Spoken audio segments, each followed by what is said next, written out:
समझ नहीं आ रहा अपने सैलरी इंक्रीमेंट का क्या करूं। बेटा इतना क्या सोच रहा है?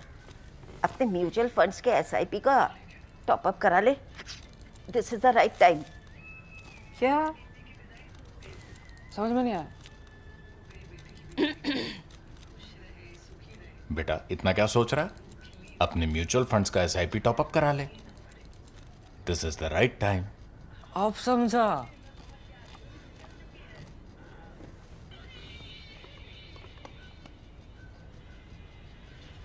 Mutual fund investments are subject to market risks.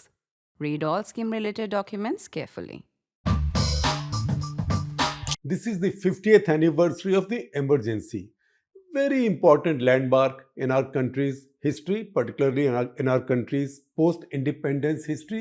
It was an event which challenged our constitution, our freedoms, and there are events being held across the country to observe this. I also attended one organized by the Shyama Prasad Mukherjee Research Foundation in Delhi, where Home Minister Amit Shah gave a long, spirited speech. Now, the fact is that the emergency, all of us regret the fact of the emergency. A lot of people suffered during the emergency.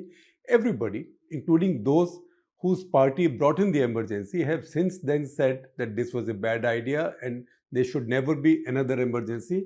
All of that is true. The important thing for us to talk about today is the long-term impact that the emergency had on our politics and how it has defined our lives since then and will continue to define. Because many things happened as a result of the emergency, many of them intended, many unintended. So it was the law of unintended consequences that is playing out now even more than what was intended, because those with the intention of the emergency have gone. They were swept away by the tide of history immediately, and even when they were rehabilitated, they had already suffered heavy damage. That's also the point that Amit Shah made in his speech. It's also a fact, and I will also take you through many of those aspects of the long-term differences that the emergency made to our politics and our lives, and how it has redefined our entire public life since then. So, first thing, the most important consequence of the emergency is that there cannot be another internal emergency. Rulers, if they want to be dictatorial, they can use 100 different methods to bring in dictatorships or dictatorial powers. But the method of internal emergency, the ploy of internal emergency, is not available now, because after the emergency, when Mrs. Gandhi, Indira Gandhi, lost power and the Janata Party took over, Janata Party government took over under Morarji Desai, they decided to re-amend the constitution. Now, some of the amendments to the constitution were toxic. Toxic as in the 42nd Amendment that Mrs. Gandhi had carried out. That was called the mini constitution. That pretty much suspended all our fundamental rights, sort of replaced them with fundamental duties, which was never the intention. That was just a directive principle. That was privileged over fundamental rights. Many other changes were made. So these were to go. At the same time, there was something pre-existing in the constitution which had allowed Mrs. Gandhi to impose the emergency. That was powers under Article 352. Those were now amended. Under Article 352, pre-emergency, the government could impose a national state of internal emergency if threatened by internal strife, trouble, challenges, whatever they saw as an internal threat to the integrity and stability of India. Now this was rewritten so that the only way government can impose internal emergency, besides of course if there is war, that is external emergency, internal emergency only if there is an armed rebellion against the government, which is the same as somebody declaring a war on the government. So imposition of an internal emergency now is an impossibility. That is not to mean that powerful rulers since then have not tried to arrogate dictatorial powers to themselves. Rajiv Gandhi tried to bring it in through the defamation bill, through the postal bill. Defamation bill, the so-called postal bill, which would have given the government powers to censor or eavesdrop on almost all communications, both of which were then rejected in the parliamentary and the larger political and moral debating process, and also with the protests in media, etc., from civil society also. However, later, UAPA, PMLA, these laws came in. Congress party brought them in.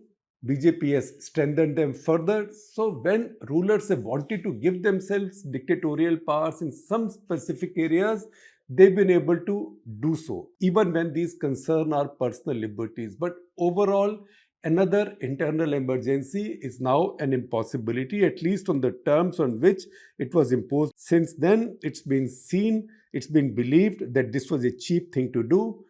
It should not have happened, and nobody will do it again. What the emergency also did, it established the principle of the freedom of the press, because the biggest impact that the people of India immediately felt from the emergency, in fact, the morning after the emergency, the day of the declaration, when newspapers came out with the day of the declaration, that was that they realized that their newspapers did not have the news in them. In some cases, did not even have the views in them. Some papers, including the Indian Express, carried blank editorial sections to show that the editorial that they wanted to write cannot be published. So they had left that space blank as a kind of a silent protest. So a public revulsion to censorship built in.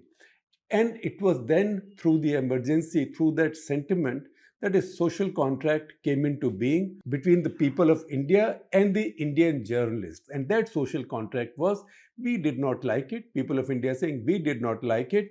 When Mrs. Gandhi took away your freedoms, we found it to be a terrible thing. And in future, we will take a dim view of anybody trying to do it. That is how India's essential press freedoms were guaranteed, which are not guaranteed constitutionally even now. Constitutionally, even now, I have the same freedoms under Article 19(1) of the Constitution as you or anybody else who is not a journalist has. However, the denial of the same rights during the emergency built this social contract, which I sometimes fret is currently being frayed by some of what is being done in the name of journalism, particularly by some of our warrior TV channels. And when I say warrior, I don't just mean warring with China or Pakistan. It's also getting two panelists from this side and two panelists from this side and getting them to go to war with each other with gali galoj and throwing things at each other. That's why this social contract is right now frayed and is under stress. That we'll talk about in more detail going ahead later. I've written some national interest columns on that.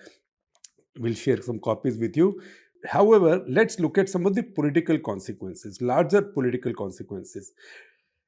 The Congress party's total control on Indian politics was demolished. Until then, Congress party was always in power. When it lost power, usually it happened in a state. Then it used constitutional powers under Article 356 of the Constitution to dismiss that state government. Mrs. Gandhi did that routinely. It was almost impossible for a non-Congress government to survive. Nehru had started this with Kerala government in the late 50s. And since then, any party in power, which until 1977 was only the Congress. So after that, the Janata Party came to power, which was a kind of a coalition, but although coalesced into one party, which was Congress O for organization, the old Congress party, which Indira Gandhi had left behind to set up her own Congress I, the new party. That one, Lokdal, Socialists, and the Janasangh, which was the parent in a way, or maybe precursor of Bharatiya Janata Party. All four of them came together as Janata Party.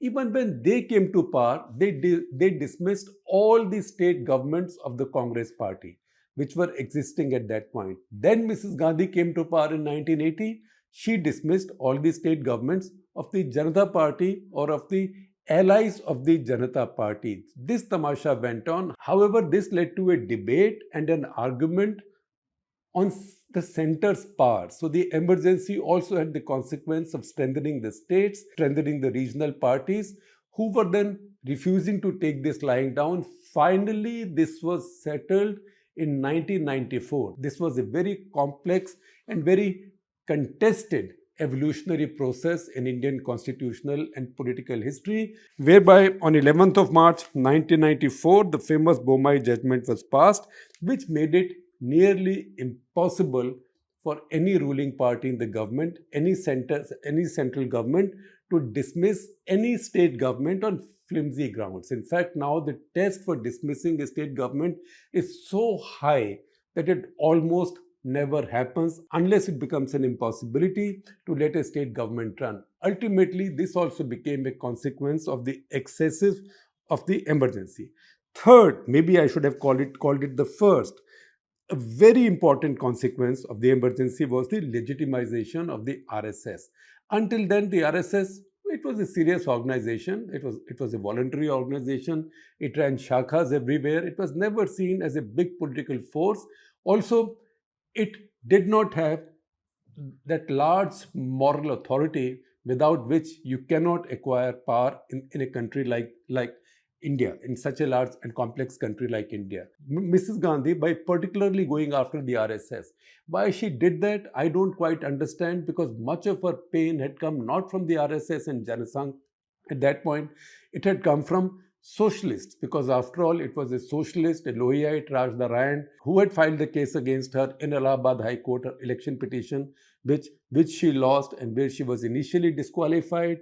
Then, in a qualified stay, Supreme Court vacation judge Justice Krishna Iyer let her continue as Prime Minister, although she would not have the right to vote as an MP in Parliament. That ultimately led to the emergency. That challenge was filed against her by Raj Narayan, who was a Lohiyite of the Socialist Party. The railway strike was led by George Fernandez from the Socialist Party. Movement against corruption, against prices, starting in Gujarat and then spreading to Bihar, and finally coming under the leadership of Jayaprakash Narayan. Jayaprakash Narayan was again a socialist. So why Mrs. Gandhi focused so much on the RSS is something that would normally mystify you. I think, however, that she had to find a moral justification for the emergency, and that moral justification had to be based in her politics, which was politics of her kind of socialism on the one hand, and then secularism. And then she painted RSS as a threat to secularism and thereby a threat to herself and threat to India. And that's the reason RSS was particularly targeted. About 110,000 people were detained during the emergency under those draconian laws, MISA, Maintenance of Internal Security Act. You could be in jail forever without trial. And most of these people were in jail for 19 months of the emergency or thereabouts. Of the 110,000, if I saw that audience in the event in Delhi this Tuesday where Amit Shah was speaking, see the pictures, we were there. You will also see coverage on it. I will share some links with you. Also a video on Amit Shah's speech. If I saw the audience, a lot of the people there were RSS members and their families who were jailed during the emergency. Even a woman in her 90s who her sister had been arrested also, her husband was arrested. In many other cases, children were arrested. These were all RSS families. So I would say the BJP, which was then Janasangh, did not even have that many leaders at that point of time for Mrs. Gandhi to arrest. So she went after almost anybody of any prominence from the RSS. So of the 110,000 people, I don't know the exact count, but a vast majority were from the RSS. Two things happened as a result. Number one, just by being in her jail, RSS acquired a halo and national respectability. Second, because the RSS leaders, key RSS people, and the key socialists and others, even Akali the leaders, and leftists, communists, Sitaram Yechuri and Prakash Karat were also in jail. They were in the same jail spending time together, playing volleyball, football, chess, playing cards, whatever, to while away time. But what would politicians do when they have so much free time in jail? They will talk politics. And that's how these bonds came up. And that's how this great socialist RSS convergence came in. It wasn't smooth. It led to a breakup later. The Janata Party government, in fact, broke up on the question of what is called dual membership, because those who came in from the socialist background, they said that our party colleagues, Janata Party colleagues who've come from the Janasangh they cannot continue to be members of the RSS because that becomes dual membership. They have to be members only of one party. Because the Jansangh people were not willing to give up their RSS affiliation, that became the excuse for the socialists to break up the Janata Party government. So it's not as if this issue was settled in one day, but it started an evolution. Also remember, Jayaprakash Narayan, who was a prominent socialist leader, a leader of the hard socialist left, he became the leader of the entire anti-emergency movement.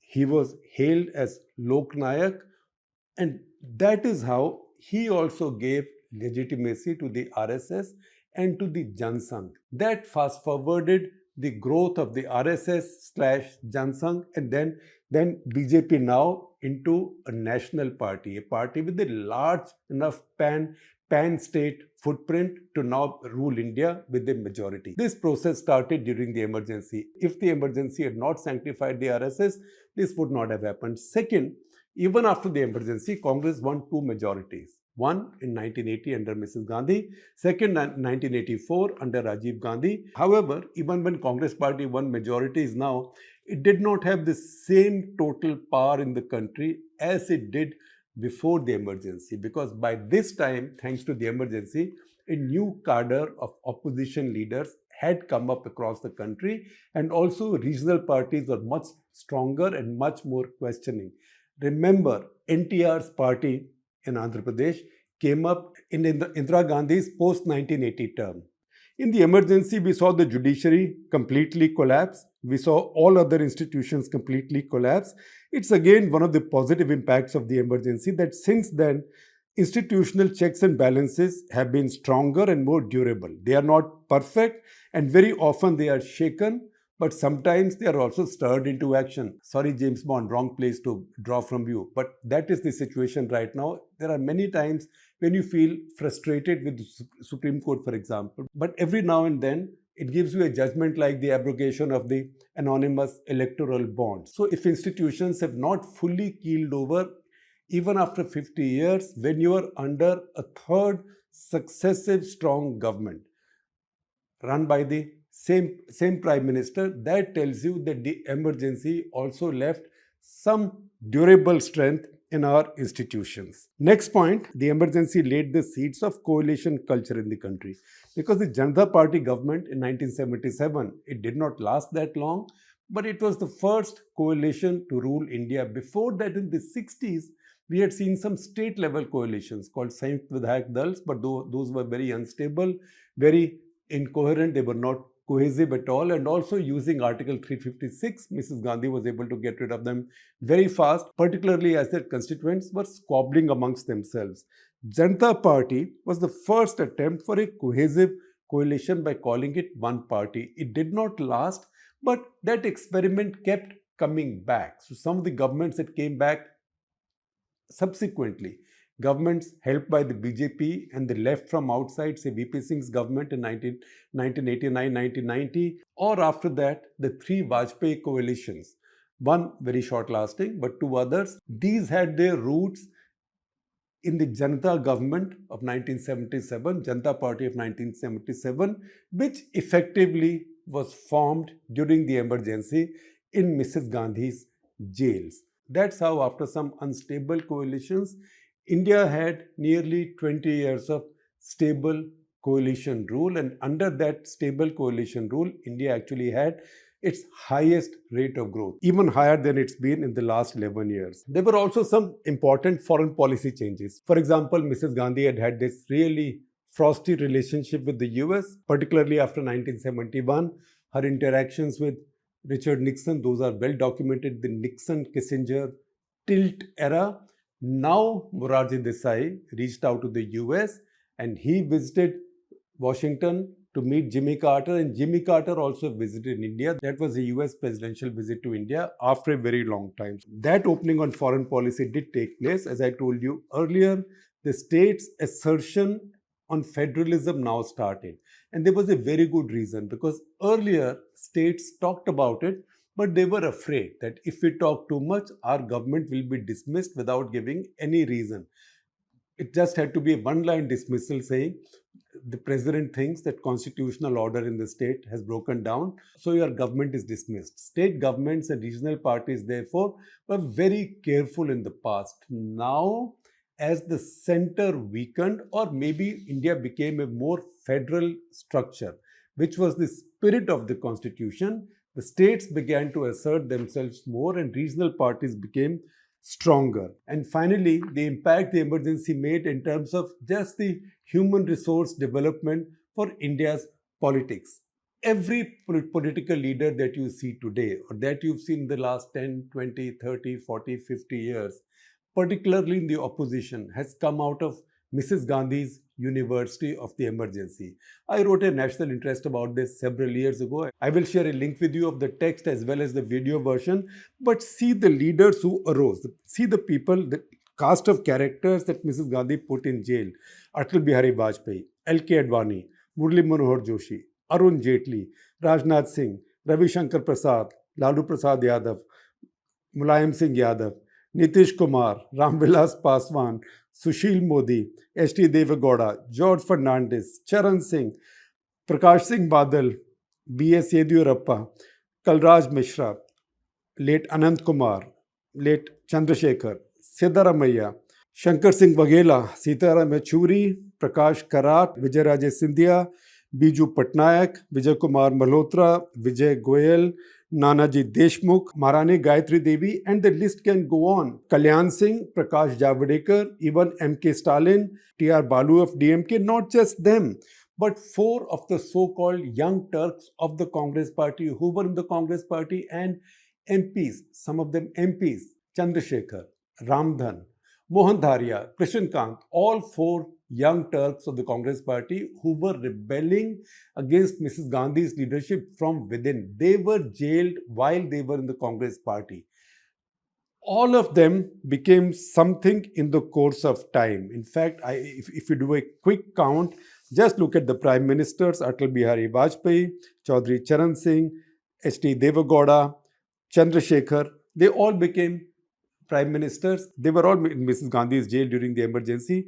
L.K. Advani and Devilal became Deputy Prime Ministers. They were in Mrs. Gandhi's jail during the emergency. Yediyurappa, Siddaramaiah, Lalu Yadav, Mulayam Singh Yadav, then his son Akhilesh, Nitish Kumar, Shankar Singh Waghela, Biju Patnaik, and not Vijay Scindia, but her daughter Vasundhara Raje became Chief Minister. All of them Chief Ministers.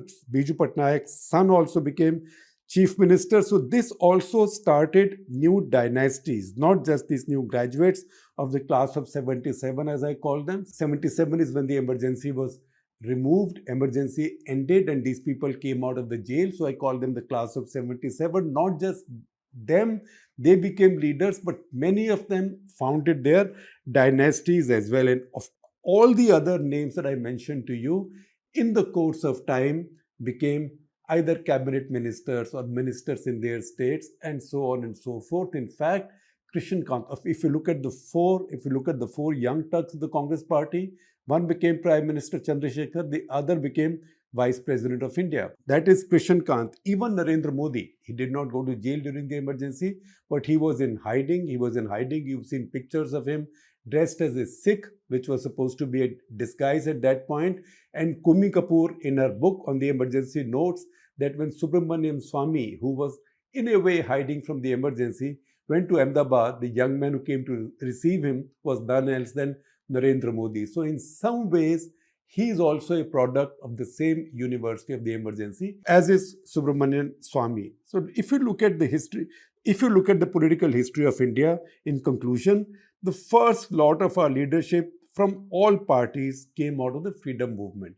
In the freedom movement, Congress party was this big tent which had people of the left, people of the right. Some then wanted to use more militant methods. They broke away like Subhash Chandra Bose. Some wanted to be on the right.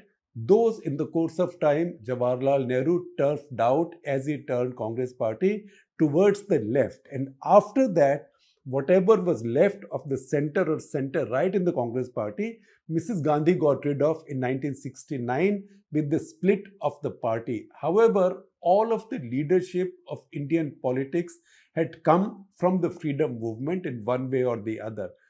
all of that changed dramatically after 1977. So first generation of India's political leaders came from the school of the freedom movement.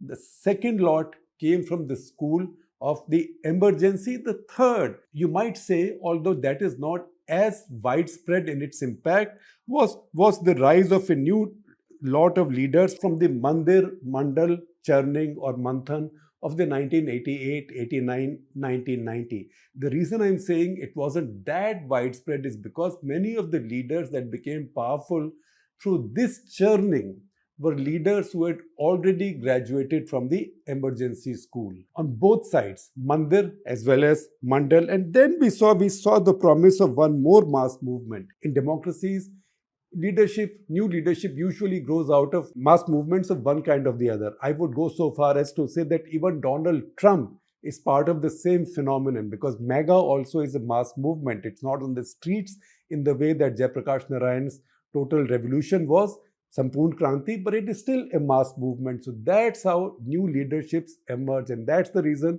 people say in America that this Republican Party has no resemblance in ideas, philosophies, morality, etc., etc., of the classical Republican Party.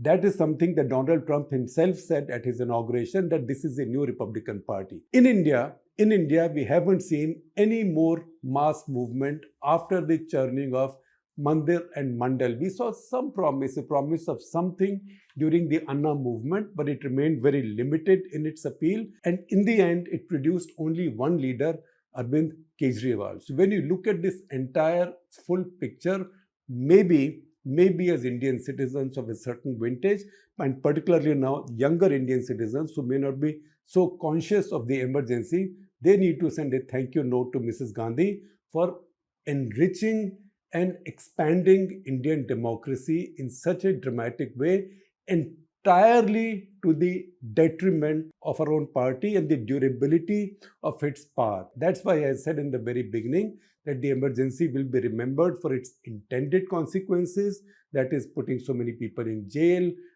press censorship, etc., etc., etc., forcible sterilization of nearly 1 crore men. All of those were intended consequences, but it will endure more for its unintended consequences, most of which have been positive for India.